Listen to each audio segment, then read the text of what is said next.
As a fitness trainer, one of the biggest asked for questions I get is typically core work. And it's no secret as to why. Your core is so important to all the other movements that you make.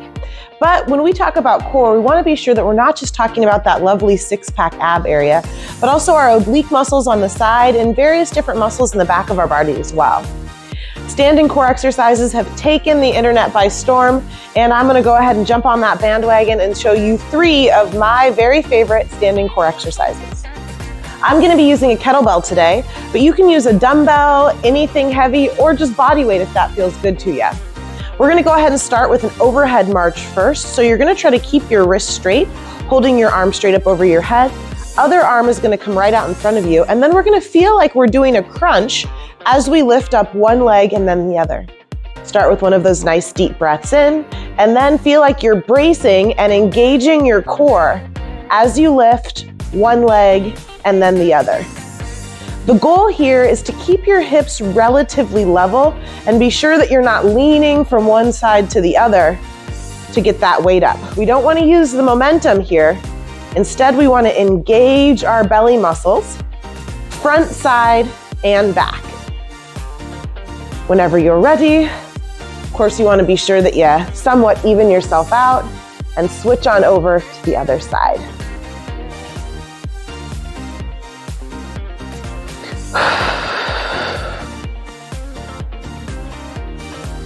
Next, we're going to work on some of our rotational muscles, pulling across the body. And you're going to think about taking your opposite shoulder or elbow over to your knee.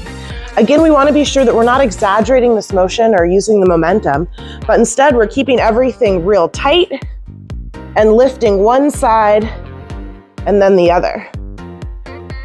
One of the things that I like about standing core exercises is it's not always easy to get all the way down to the ground. So great to find a way to engage that core, even when you just have space to stand.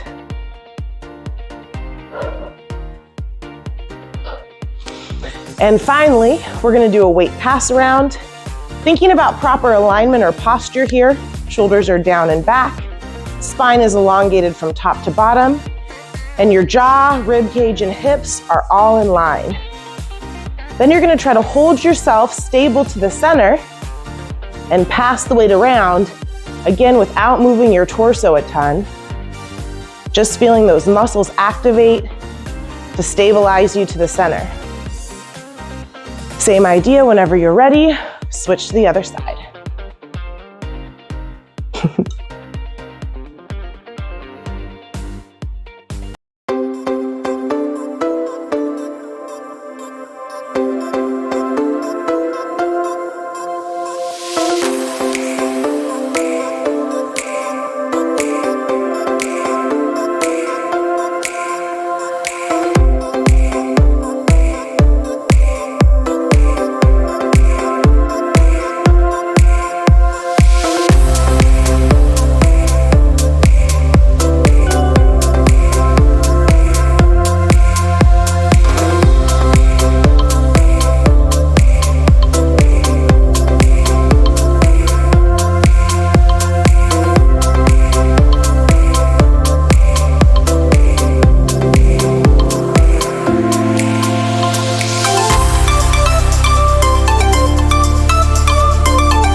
have 3 of my very favorite standing core exercises.